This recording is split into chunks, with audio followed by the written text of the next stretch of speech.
que es muy bien, excelente, ¿no?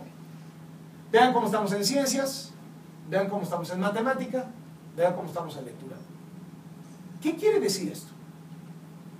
Que en promedio 7 de cada 10 niños mexicanos que terminan la secundaria y que durante 9 años todos los días han tomado clases de matemáticas y español no comprenden lo que leen y no son capaces de hacer una multiplicación.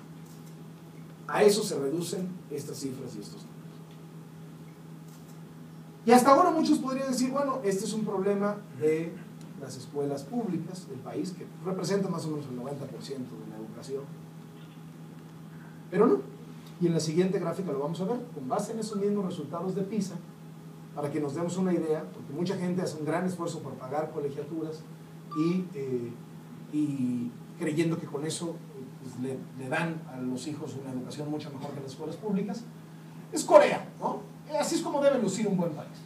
Corea del Sur tiene uno de los sistemas educativos mejores del mundo. Así tiene que lucir, ¿no? Ese es el objetivo. Así está nuestro promedio. La siguiente, la escuela privada y luego la escuela pública mexicanas. Las diferencias son mínimas. Están igual de mal, para ponerlo claro. Porque uno pensaría que al gastar el dinero que se gasta en la escuela privada mexicana, pues a lo mejor no te da lo que Corea, pero sí claramente vas a tener un semáforo distinto, con mucho más verde y mucho menos rojo. Y no, estás más o menos igual que en la escuela pública. Ahora vámonos a los alumnos de excelencia. Pero primero, ¿cuánto tiempo nos tomaría alcanzar a Corea? ¿No? En matemáticas necesitamos más o menos 52 años para alcanzar al puntero. En comprensión de lectura, 170 años para el promedio y 357 años para alcanzar el primer lugar. Siempre y cuando ellos dejen de aprender, ¿no? Que pues a lo mejor ahí le podríamos hacer una atenta solicitud a la comunidad internacional. Aguántenos tantito, ¿no? Dejen de aprender y ya en el 2350 retoman su impulso. Al ritmo que vamos, 350 años nos toma alcanzar al puntero, si el puntero se detiene. El tamaño de la tragedia me parece mayúsculo. Ahora sí vamos a lo que les decía hace un instante. Nuestros mejores estudiantes así lucen frente a los del resto del mundo. ¿Cuántos estudiantes de excelencia que son de alguna manera el motor del país? Los creativos, los que inventan, los que generan patentes, los que son los caballos de fuerza de la nación, ¿no? Lo mejor, los top. Así lucen 0.7%. Menos mal que los colombianos están peor, ¿no? Eso pues te da un aliento, ¿no? Pero ven cómo estamos frente a las naciones que hoy se están comiendo todo el pastel internacional.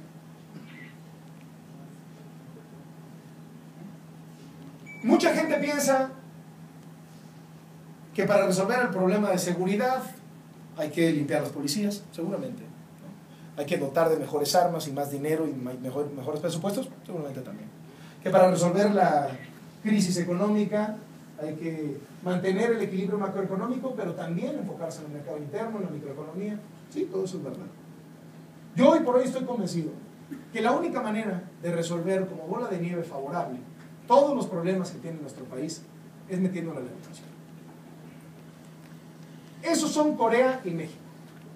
En 1970, Corea y México estaban igual de mal en términos educativos.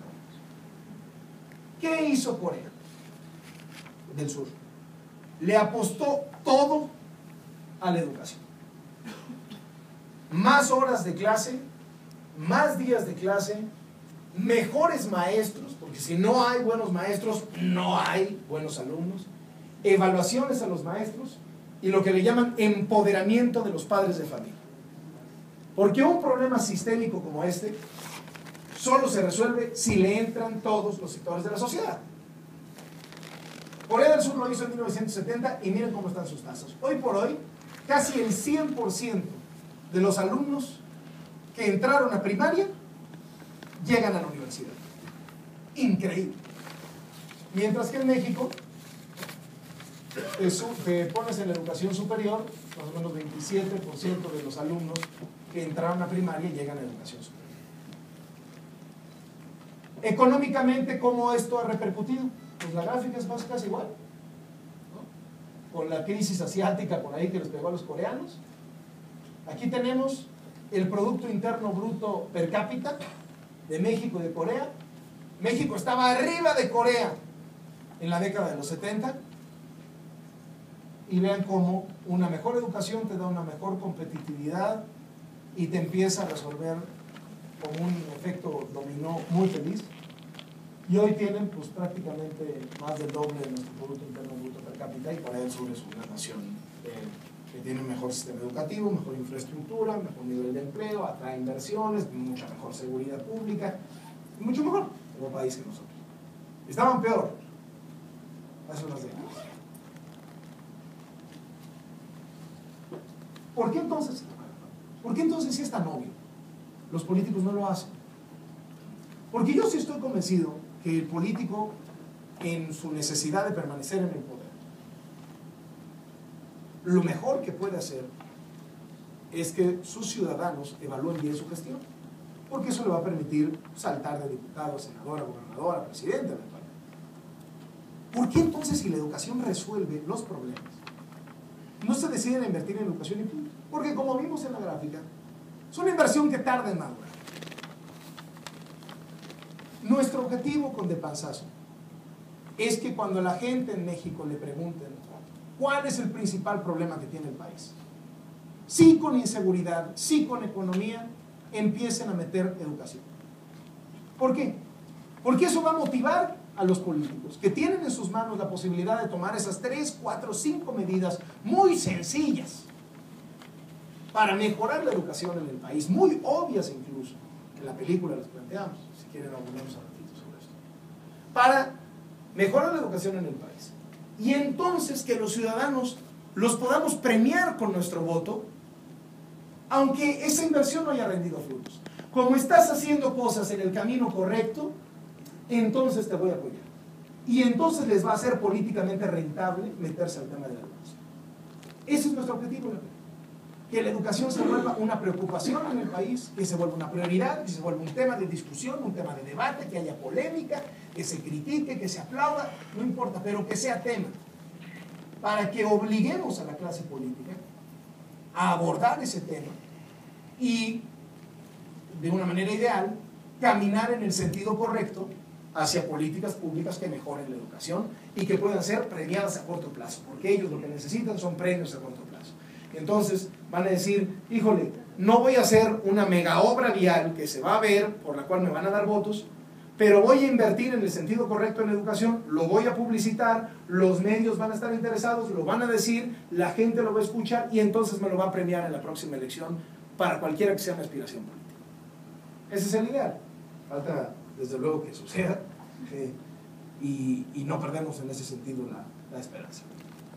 Yo les agradezco muchísimo que me hayan escuchado inicialmente y desde luego les estoy abierto a cualquier pregunta que pudieran tener sobre este tema y es un privilegio estar entre ustedes esta mañana. Muchas gracias.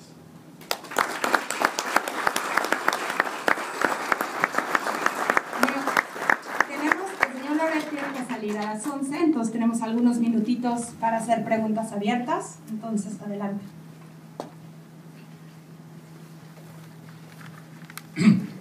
Muy buenos días, mi nombre es Carlos León, de la Universidad Politécnica del Valle de México.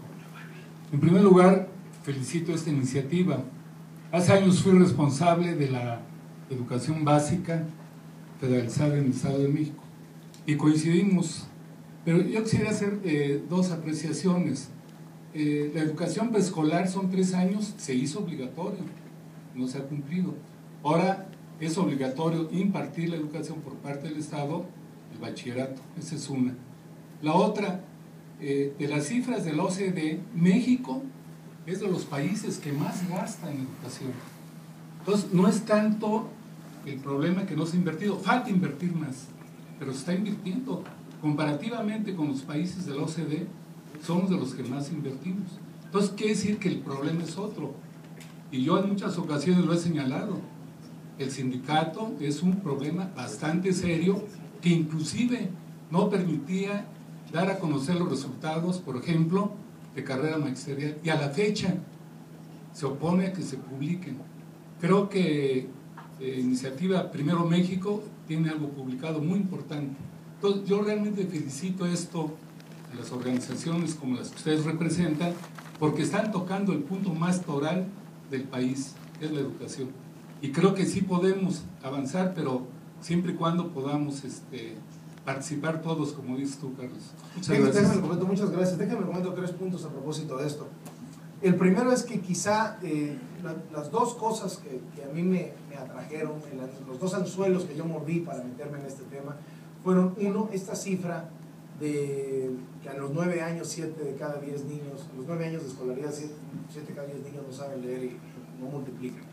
Y eso pasa en las escuelas públicas o privadas. Y la segunda es que este no es un problema de dinero, como casi todos los problemas que tiene este país. México es no uno de los que más, el país que más gasta en proporción de su presupuesto de toda la Organización para la Cooperación y Desarrollo Económico. En la lista donde estamos, en el 34 de 34 por desempeño, somos el 1 de esos 34 en gasto. No se trata de meterle más dinero, se trata de usar bien el dinero que ya está. Y desde luego que lo tiene usted perfectamente bien diagnosticado. El principal obstáculo para la transparencia del dinero es el sindicato, o los sindicatos, porque hay varios.